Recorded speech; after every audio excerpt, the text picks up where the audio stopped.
Hello, we got ourselves another treat for you for another Halo Wars 2 commentary, and this one is going to hopefully help the issue of mass air, right? I've mentioned it before and there's been countless videos of it, and I want to go ahead and provide an example with Pavium in which I am using Pavium to stop the mass air in a 3 versus 3 match. And so the way I'm opening up is supply, upgrade that supply, get that gen, and then we're going to go ahead and use burnout so we can go ahead and get that extra supply and power coming in.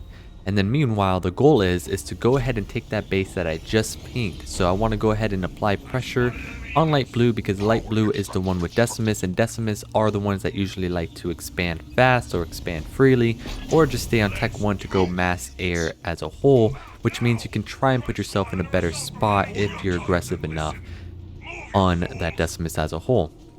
Doesn't necessarily work all the time, but we're going to see how this one works out as a whole. And so there goes dark blue already trying to get the power, and so I'm trying to go back and forth to try and stop those marines from grabbing that power. But it does look like every time I engage he goes ahead and turns around.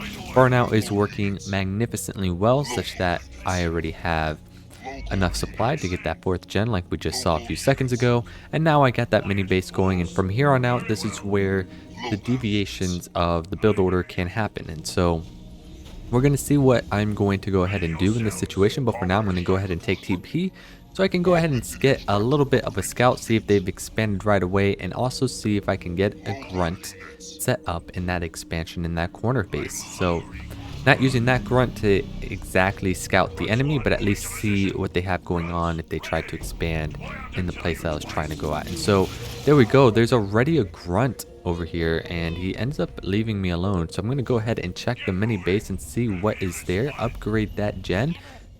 And then we're going to go ahead and get that war console. So that's the first thing we're going to get, which will help us try and be in a good position when we try to take that base with the Pavium protecting it. But right now there's a marine on that left hand side, which is a little bit of a problem. War console is now getting built, and that grunt is now in hold position to see if I can go ahead and grab that base later down the line. And so we're going to go ahead and send that chopper all the way through the TP to see if we can go ahead and find something.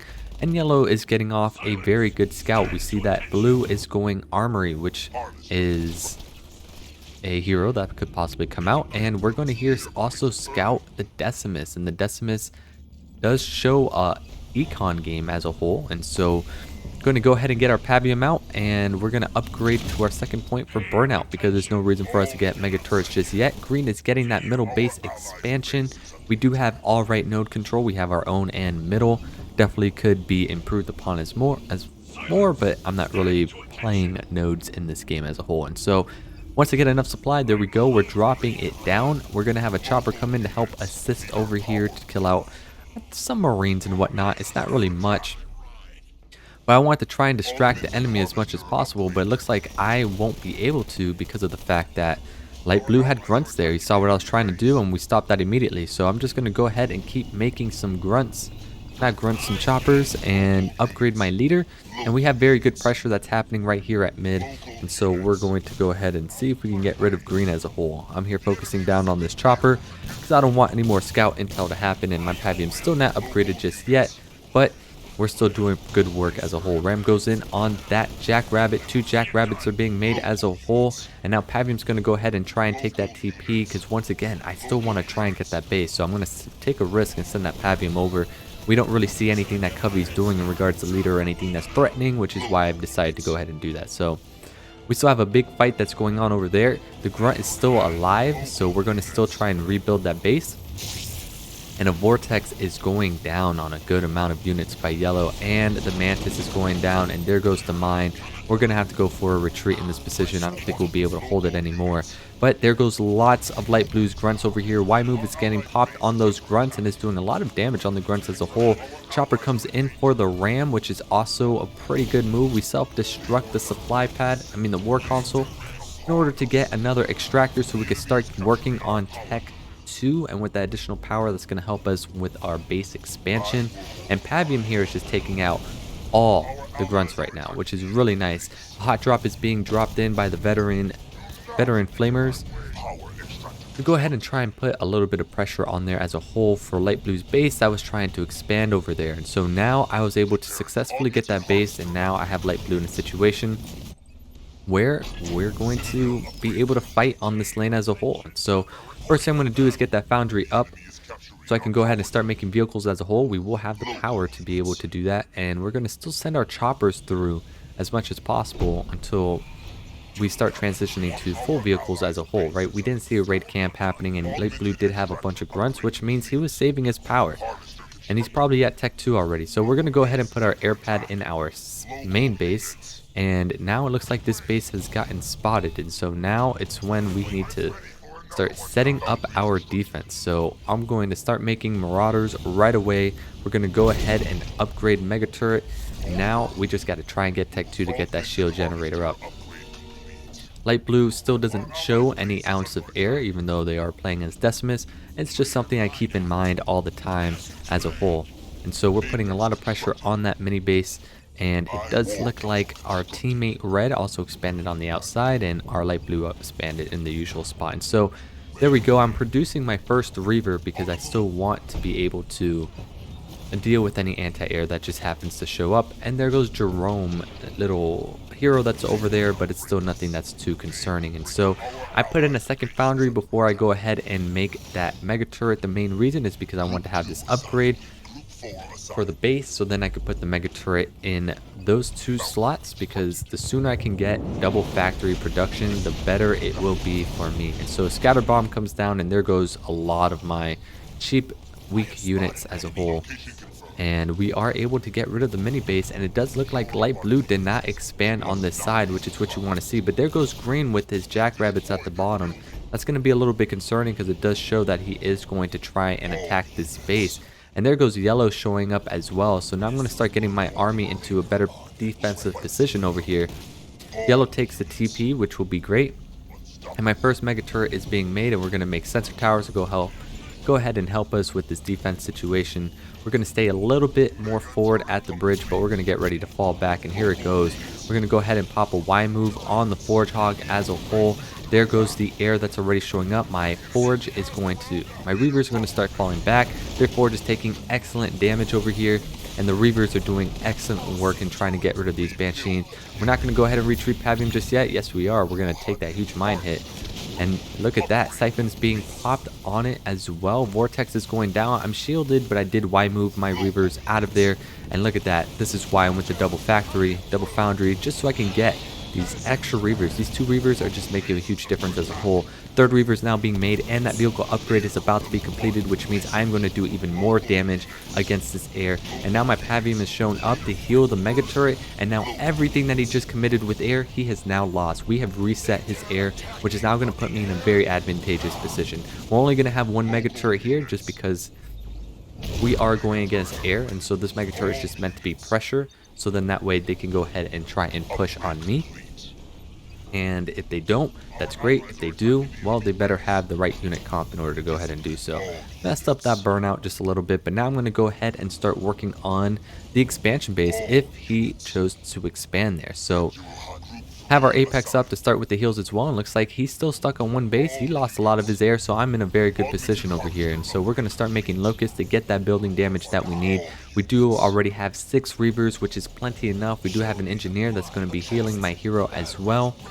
And now it's just chipping over and over again. We have Reavers, we know that they're air, so there's not much Light Blue can do. Like, I'm going to keep sitting in here and keep trying to lower the air count and make that shield gen go down as fast as possible, because remember, all those Reavers are shooting those Banshees and shields. That stuff is going to melt real fast. And so Cleansing Beam does go down, my Engineers get ignored, and I do Y move with my Reavers, so it does look like I don't lose anything.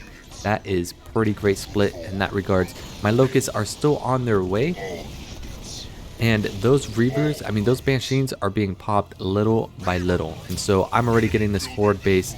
We're resetting their air, and now all of a sudden a good Jerome drop is happening right now. But fortunately I only lost 1 Reaver, if not 2. But the Locust is now here to go ahead and deal with building damage. More powers are being dropped as a whole. And now we start working towards the next phase, and here comes a scatter bomb that's coming in as well. We're going to lose 2 Engineers.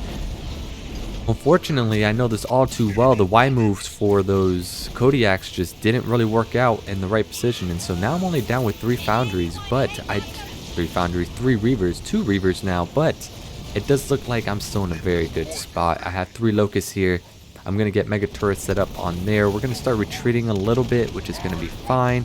But we were able to now relieve pressure that was happening at mid as well, because they have to go ahead and help their teammate, and these 3 Locusts are just really going to town. And Red has shown up in TP to go ahead and help assist with this push, and now we're just going to keep on doing a good amount of damage. I think at this point we have another Mega Turret set up. Those Hornets are going to be going down real fast, and there goes some more anti-air that's showing up with Red, and couldn't have shown up at a better timing because Green has shown up with his air. And so now we're just trying to go ahead and just dish out as much damage as we can. Pavium is gone with his shield, but he's still dishing out as much damage as possible, and it does look like we are able to hold the situation. Mega Turret is being upgraded. We're still on Tech 1. We're still making lots of Locusts. And now we're going to spend the remainder of our supply to start getting some Shrouds so we can get some Cloak, as well as a little bit of Siege neglection, because we did see 2 level 1 Vet Kodiaks as well. And so if you look at the mini-map, Yellow is pushing mid quite well. I'm going to go ahead and keep this pressure up that's going on over here as well. And there goes Green trying to show up with their air. There goes as well the Kodiaks that are there in the back. And so now I just want the Locusts to do as much damage as possible. We're going to have the Reavers try to back our Locusts up. And so our Locusts are being micro just so that they don't get target fired by the Hornets. And it does look like a lot of things are collapsing as a whole. Another big drop by our teammate Kasano over here. And there we go. They don't have anything left. And everything here is pretty much a goner. And so it worked out because I knew Decimus was going to go air. Decimus usually goes air. If Decimus doesn't go air, it does make things a lot more different when you choose to play. But the key takeaway here is that whenever you're going against a Decimus that likes to go air, all you really have to do is just get to the point where you reset their air count however way possible, first off. And then secondly, you go in and you just keep bullying them with Reavers at their base. Like, they don't have anything to stop your Reavers. If they have anti-vehicle turrets, then that's fine. That's why I made Locusts as well, so they can go ahead and have the building damage associated with it. And the Shrouds will actually help a long way as well. And so this comp is set up such that if mass air is a thing, I'm going to be able to have the right response to it. And I did just lose a lot of units to that drop as a whole, which is quite unfortunate. My supply game is pretty weak here, but my power game is pretty strong. But I haven't even been on Tech 3 yet, which is pretty unfortunate. So I'm trying to retreat Pavium. He's taking a lot of damage here, but this game is going to be ending pretty soon. We got Kodiak Siege happening, and we just activated our Shroud to save our leader. Now we're just going to go ahead and just keep chipping away little by little. And this game is practically over. Like, dark blue's gone, green is gone, light blue's been gone, and so now we just got to go ahead and clear out the basins. And so I wanted to go ahead and show off this game. It's not every day you see a Pavium just be like, hey, let me steal this base. I actually do it sometimes. And not only that, be able to shut down a Decimus right away. So key takeaways: reset the air count early and often, and then try and have anti-air just sit underneath his base as soon as possible as well. Teammates have to go rescue them, and because of that, that's going to give relief towards other areas of the map that your teammate can go ahead and pressure as a whole. So I went 20 for 54, teammate went 16 for 29, my other teammate went 37 for 12. All in all, it was a great game nevertheless. Good learning lesson. Tried out this build, it worked out pretty well for this situation, so I just wanted to go ahead and show that. So hope you enjoyed the video. If you did, go ahead and give it a like and subscribe. If not, keep doing your thing, keep being awesome, have yourself a splendid one, and until next time, G out.